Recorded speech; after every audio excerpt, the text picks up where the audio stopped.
वालेकुम। Second topic हमारे पास है ब्रांचेस ऑफ बायोलॉजी। सबसे पहली ब्रांच में बस है मॉलिक्यूलर बायोलॉजी। सेकंड ब्रांच है माइक्रो बायोलॉजी। माइक्रो का मतलब होता है वेरी स्मॉल। थर्ड है हमारे पास इन्वायरमेंटल बायोलॉजी। फोर है मेराइन बायोलॉजी। फाइव है फ्रेश वाटर बायोलॉजी। सिक्स है पैरासाइटोलॉजी। पैरा मतलब होता है बिसाइड, इनसाइड मतलब फूड, एंड लोगो का मतलब होता है साइंस स्टडी ज़ाहिर है। और उसके बाद मेरे पास ह्यूमन बायोलॉजी, उसके बाद सोशल बायोलॉजी और उसके बाद है बायोटेक्नोलॉजी। ठीक, तो पहले हमारे पास है मॉलिक्यूलर बायोलॉजी।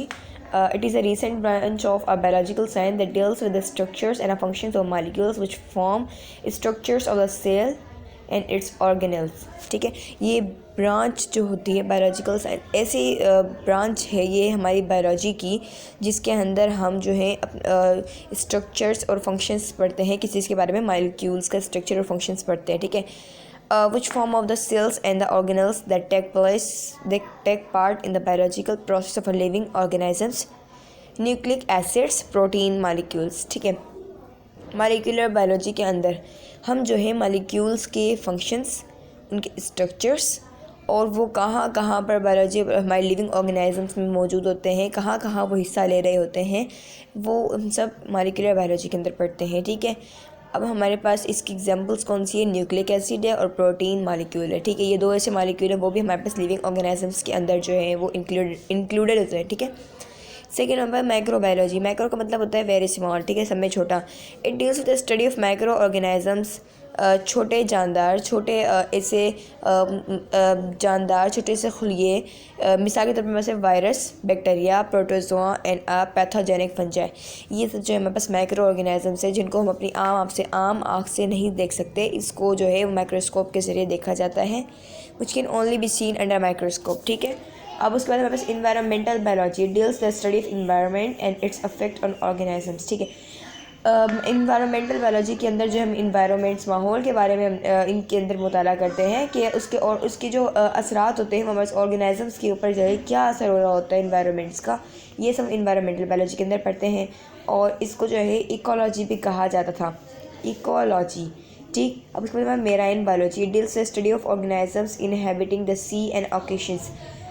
जो पानी में रहने वाले जानदार होते हैं, इन सब चीज़ों के बारे में, जैसे मछली वगैरह है, and the physical and chemical characteristics of their environment. वो सब हम जो उनकी जो है केमिकल्स वगैरह एंड केमिकल्स करेक्टर्स, उसके जो इन्वायरमेंट्स के ऊपर जो केमिकल करेक्टर्स, उनके जो फिज़िकल केमिकल करेक्टर्स हो रहे हैं हमारे पास और उन ऑर्गेनिजम्स वगैरह के, तो वो हम उन सब चीज़ों के बारे में मेराइन बायोलॉजी के अंदर पढ़ते हैं।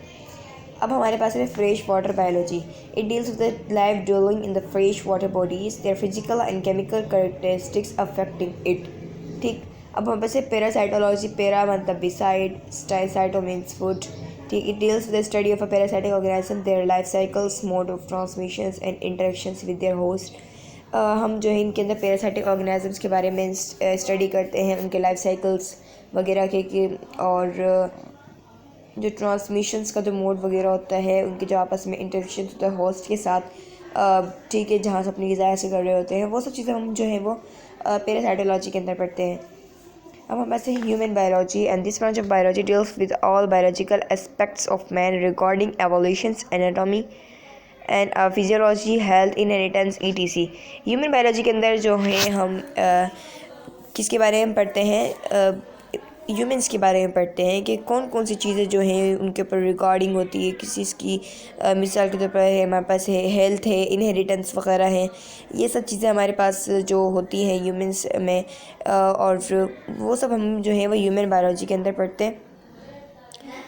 अब हमारे पास है सोशल बायोलॉजी। सोशल मतलब companion. Social biology is concern with the social interactions with in populations of a given animal species, specially in human beings, focuses on such issues as whether certain behavior are inherited or are culturally induced। Social biology जो है हमारे social interactions के साथ associate कर रही होती है with in a populations. ठीक है, ये जो है ज़्यादातर जो है ह्यूमन बींग्स के अंदर जो है इसके बारे में पढ़ा जाता है। और इसके बाद हमारे पास बायोटेक्नोलॉजी, बायो मतलब लाइफ टेक्नोलॉजिया। इसका मतलब है systematic treatment. This is a very recent branch introduced in biological science. It deals with the use of data and techniques of engineering and technologies for study and solutions of problem concern living organism particularly the human beings. अच्छा, biotechnology के अंदर में बस क्या होता है कि किस तरह से जो है, अब कहते हैं ना एक चीज़ का हल ढूंढना होता है, तो बायोटेक्नोलॉजी में क्या होता है कि ट्रीटमेंट किया जा सकता है। एक चीज़ हमारे पास हो, अगर उसमें कोई ख़राबी हो जाए मिसाल के तौर पर, हम ज़ाहिर उसका ट्रीटमेंट करवाएंगे। इसी तरह से बायोटेक्नोलॉजी हमारे पास जो है रिप्लेस करती है, ठीक है।